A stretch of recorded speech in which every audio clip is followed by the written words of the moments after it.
Greetings, Otaku Faithful. Thank you for joining me again this week. Once again, it's Larry Williams, OAW Commander-in-Chief, and I'm here to bring you all yet again another Comic Book Hollywood video segment right here on Otaku Assemble.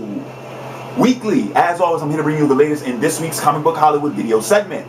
But as you all know, before I jump into this week's Comic Book Hollywood movie review, don't forget to pledge to my comic book miniseries Totems on Kickstarter.com. We have 6 days left to raise as much funds as possible, and though I've already met my goal, once again, that goal was the absolute minimum, not the maximum. I can always raise more than my goal, I just couldn't raise less than my goal.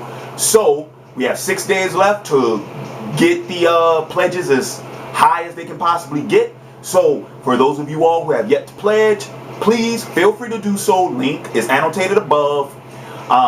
And for those of you all who would like to pledge but cannot do so, please share, spread the word, get the word out. Now, with that being said, let's move over into the review. And this week I will be taking a look at Blade 1. So let's jump into this. Now, brief summary of the film.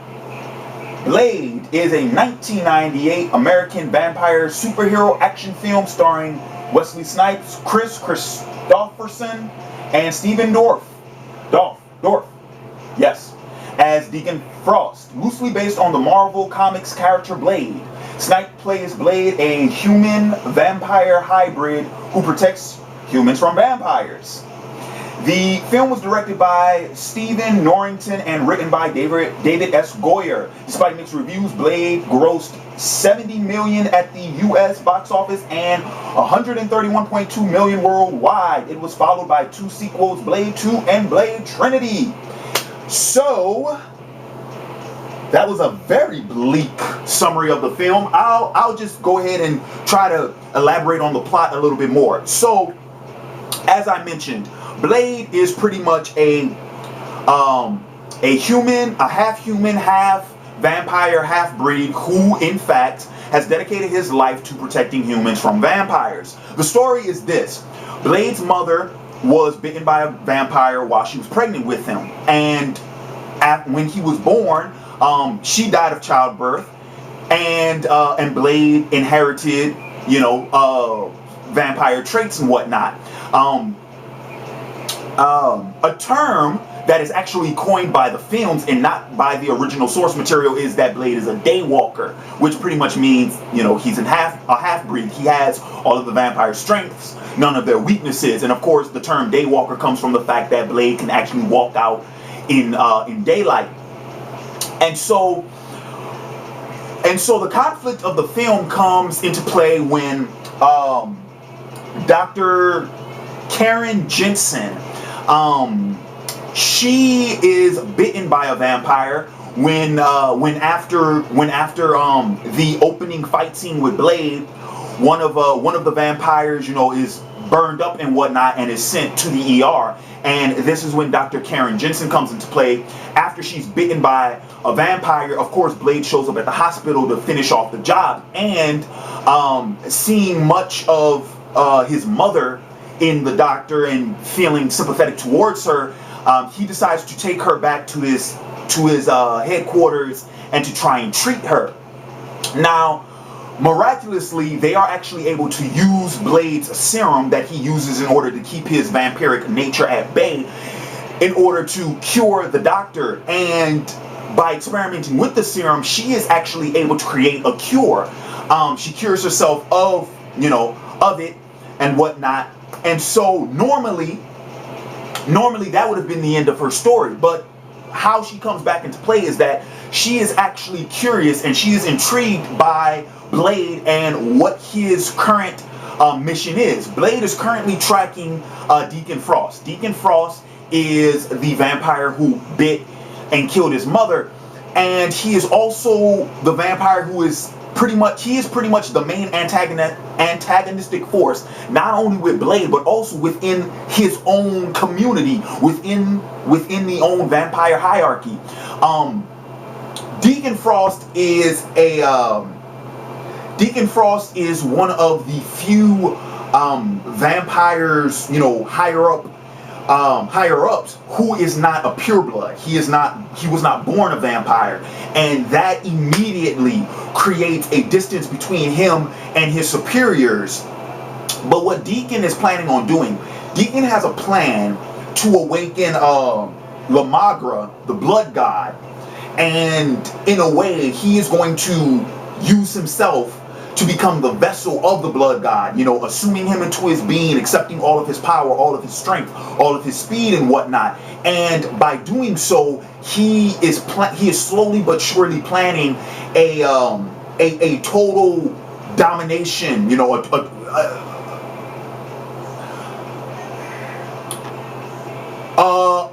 a mass attack, a mass hunt on the human race, because his current views about the way in which the vampires conduct themselves, and you know, they're somewhat peace treaty with the human race, he's against it. And you know, he has a line in the movie I absolutely love. He's like, for fuck's sake, these people are our food. You know, we shouldn't be fearing the humans should fear us. You know, we're the top of the food chain. Because that's Deacon's mentality, that's his view of vampires and their relationship with humans. And so that's where Blade comes in, because Blade has been slowly tracking Deacon the whole time, and of course Deacon's been planning this unbeknownst to his superiors. They don't know about it, but at the same time he's been playing catch, you know, bait and catch with Blade. He's been keeping the secret away from his superiors, and so the whole thing, you know, bubbles up into this, you know, into the plot, into the conflict. That's pretty much the movie. To sum up the movie as briefly as I could possibly be, that's pretty much the summary of the film. And so with that being said, now let's jump into the writing of the film. Now, okay, I'll admit, this is one of my favorite comic book adaptations. And I'm going to try my very best in this review to be as critical as I could without being biased towards it. But honestly, this is one of my all-time favorites. I would probably even go as far as to say that in addition to it being probably in my top 10 favorite comic book adaptations, I would even go ahead and argue the case that it is probably among the top 10 best comic book adaptations ever made. And this is why I say that. Blade was, for the most part, was one of, if not the first successful, I would argue Blade was probably the first successful Marvel property adaptation. Okay, Blade came out back in 1998 when comic book adaptations for the most part were pretty much held by Superman and Batman. You know, this was in the 90s when as far as comic book movies, DC was running the show. Okay, now of course Marvel, they had their stab at it. They had the 1990 Captain America. They had the 93 Punisher with Dolph Lundgren. They had the 94 Fantastic Four, that abysmal fucking Fantastic Four. And then you had some lesser known ones like Spawn had come out, I think, a year prior to this, and Spawn had just become very popular. You had The Crow, which I think came out Crow came out in either 97 or 98. The Crow came out around the same time. But for the most part, like I said, outside of Superman and Batman, the Marvel films were much lesser known, and the indie adaptations were even lesser known. But because they did well in the box office, they created their cult followings. So Blade was pretty much the first film for Marvel. You know, the first, you know, successful one. Which brings me to the thing about, what is it about Blade that made such a good adaptation? Let me put it to you like this. How many of you all knew who Blade was as a character before you heard about the film? Because when I first heard about the film, it didn't register me who that character was until when I went back and I watched Spider-Man the Animated Series, and I was like, oh, that's the guy. But when this movie first came out, I just remember seeing, I was like, oh my God, a black superhero. This is fucking awesome. But of course, you know, I was fucking, 9 years old in 98, and it's a rated R movie, and my parents weren't having that shit.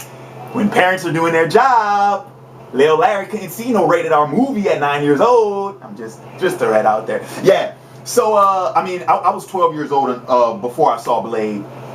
But anywho, so getting back into what made Blade such a good adaptation, what they did was they took a rather obscure character from Marvel Comics and they completely updated the character. If you go back and you watch this film, it does scream the 90s. It's very 90 era. But they made Blade so much more relevant in the way in which they handled the material in the film than I personally believe he's ever been in the comic books. Prior to the film, I don't think Blade was ever really a relevant or a very prominent character. He was so obscure. He was so, I would probably go as far as to say Blade was a third tier Marvel character.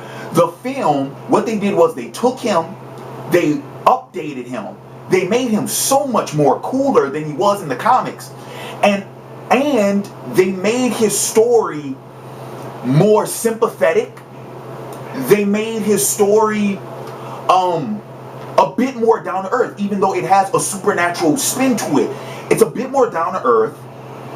It's more street level, which Blade was always somewhat of a street level character to begin with. But they kept him in somewhat of the street level, which was one of my biggest complaints about Blade Trinity. But anywho, and they did this from every aspect of the film. They did it with Deacon Frost. I love how they adapted Deacon Frost, because in the comics, Deacon is, you know, he's an old vampire. He's a much older character, you know.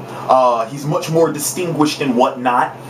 In this, they made him, you know, the cool, pretty boy. And I mean pretty boy as in he's fixated on his looks, or he spends extra attention making sure he looks good.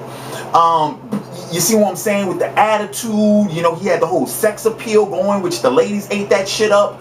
You see what I'm saying? Everything from every aspect of the film, they updated it and they made it work. And I loved it. As far as the writing's concerned, I thought the dialogue was very good. The pacing, love the pacing. There is never a dull moment in the film. The film speeds up when it needs to. The film slows down when it needs to. And I want to make this point because this was one of my earliest exposures to this. This was even before Spider-Man.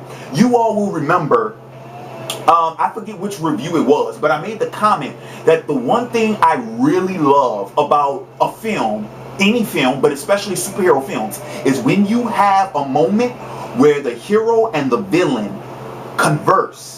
It's not a fight scene. It's a conversation that the villain and the hero have.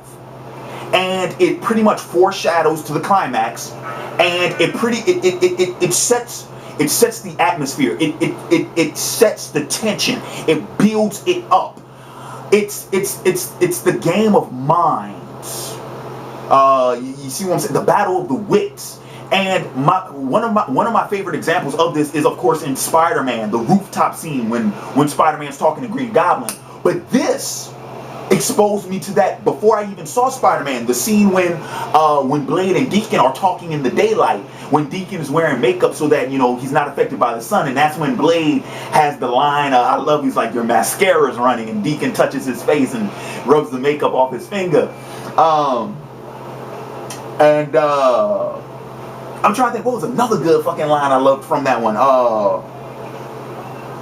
This is appropriate song, Bodies by Drowning Pool. Very appropriate actually for this film. But anyway, things like that. I love that. You know, I especially love that in this film. I love the relationship between the relationships in the film, like Whistler's and Blade's relationship, that father-son, mentor-protege relationship that is there. I love the fact that I love that they never set Karen up to be Blade's love interest. I fucking love that. I love the way they handled Karen's character, the way in which Blade saw her more as a colleague rather than a love interest. And even in the moments when Blade had to save her, it was always more so that Blade was just lending a helping hand. It never came across as the damsel in distress. Because, of course, the favor is returned in the film's climax when she has to save Blade. I love the fact that that Karen was written as somewhat of a I don't want to say so much dominant, but she definitely was a strong female protagonist. Like I said, even in the parts of the film where she was, you know, somewhat of the victim, it never screamed damsel in distress. They never went that way with her character, and I fucking love that. I absolutely love that. Dude, and another thing, the comedy. This film is very funny, which I didn't expect that from it. But the bits in the film I fucking love, especially the interrogation scene with the fat vampire when they're using the UV lamp. I thought that shit was hilarious. That and the fucking hospital scene when the police run in and they see Blade, you know, strapped up, and they just start shooting at him, and Blade is like, bah, bah, bah. Like, motherfucker, you out your damn mind? Oh, that shit. That fucking scene has me rolling, boy. Wesley did that scene perfect. Motherfucker, you out your damn mind? So I love that. Alright. So, and yeah, and like I said, okay, now let me talk about the acting. I love the acting in the film. I think everybody in the film did a real good job. As far as like breakthrough performance, I think Stephen Dorff, Deacon Frost, stole the fucking show in this film. Every scene with Deacon is a good scene. It's an interesting scene. You always want to know more about him. You always want to see what he's going to do next. You always want to hear what he's going to say next. I don't know how much of this was written in the character or how much of this is actually Stephen Dorff's performance, but every time he is on camera, he commands the attention of both the audience, the viewer, but of the cast. Every time he's on camera, every scene, he's commanding the attention. He's holding your attention. And that's why I think he's the breakthrough performance of this film. Kris Kristofferson as Whistler, really good fucking job. He, in my opinion, he's right out of the comics, but with that new 90s flair. You know, he kind of has somewhat of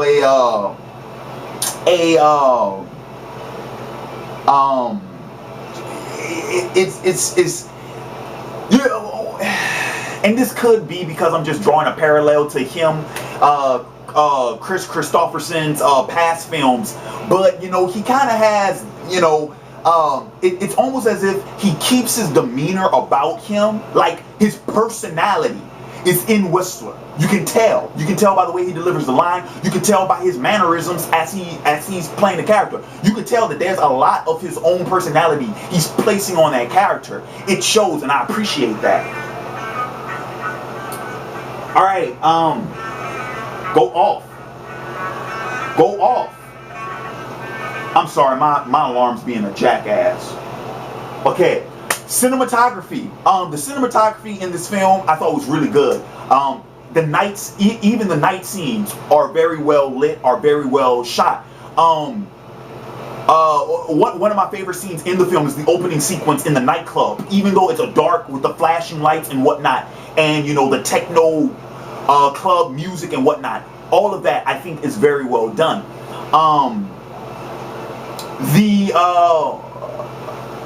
I love the fact that they used a lot of stunts. Now keep in mind, yeah, this is in '98. This is before the CGI boom, and the film does have CGI, but the CGI is pretty much the CGI is pretty much left in regards to like the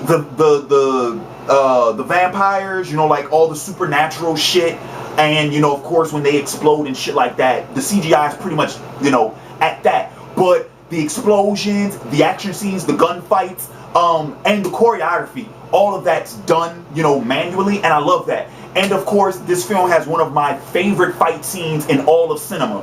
That last fight scene, that group fight with Blade and the motherfucking vampire bodyguards. That I remember, I remember this so much because I started taking Taekwondo at the same time I was exposed to the film, and I remember trying to learn the moves out of the movie, and I would sit up there studying the fucking tape and shit. But I love that fucking fight scene, and the final fight, the sword fight between Deacon and Blade. Fucking love that. Love it. Love it. Love it. The music was very well done. I love the theme of this film. Love the theme. The music was done by Mark Asham. Anyway, but yeah, I love the music. I love the scores. I thought they worked out so well. I thought they provided the right atmosphere. I thought in regards to the pacing of the film and the scenes, you know, like I said, the tempo of the film, when it speeds up, when it slows down, the score just reinforced that and conveyed the message home. Loved it. And so my final thoughts on the film.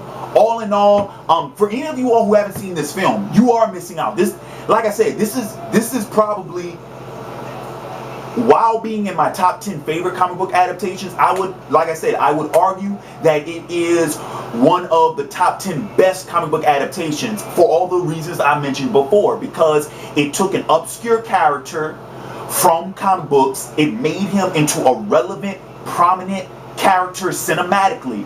It took all the source material that it needed, okay, it used that as the foundation, and it created an interesting story and an interesting plot, interesting character development and motives. It created all of that, and it put it on top of it. Once again, what do I always say about a good adaptation?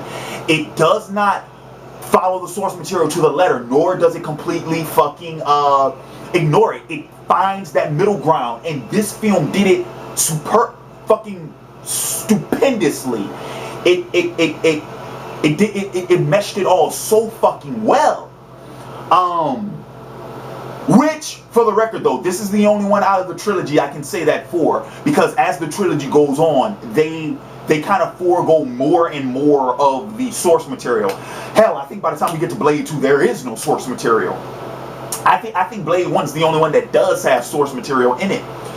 And most of that is just the origin story. Because for the most part, these films are like, you know, original stories using these characters. But like I said, with the first one, they did a good job at that. The way they handled the characters, the way they adapted the characters to modern times, fucking great. And all in all, that brings me up, I fucking give this movie 5 out of 5 stars. I think it's great. I think it's, like I said, it's one of the best comic book adaptations ever made, and it's one of the most underrated adaptations ever made. So many people, when they talk about good comic book adaptations, they leave Blade off the list. I don't know, maybe it's because Blade is, you know, so old. It could be. I mean, because the movies, you know, what, Blade is 14 years, this film is 14 years old. So maybe that's the reason. Maybe people just forget about it. But, you know, before X-Men, before Spider-Man, you know, before all of Marvel's successes, before X-Men, before Spider-Man, before Iron Man, before fucking Thor, before Captain America, before the Avengers, there was Blade. He paved the way. He really did. And so many people equate, you know, the Marvel movie success to X-Men, which I don't ignore, because X-Men, you know, it was, you know, it really did, you know, put Marvel movies on the map, if you will.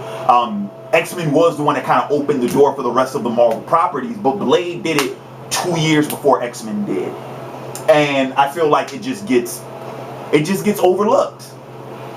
So that'll do it for this week's Comic Book Hollywood. In the comments below, guys, leave your suggestions for next week's review. Thumb up the one you want to see. Later, wrapping up this week's videos is going to be my review of Smallville Season 3. I'm curious, where did you guys go last week? Because my Season 2 review didn't do so hot. Where'd you guys go? Where'd you go? I miss you so. It's like it's been forever since you've been gone. Anyway, but and as always, guys, don't forget, pledge to my comic book miniseries Totems on Kickstarter.com. Like I said, we got 6 days left to raise as much money as possible before the the deadline. So that's going to do it for me. This has been Larry Williams, OAW Commander-in-Chief. I am signing off, and until next time, peace.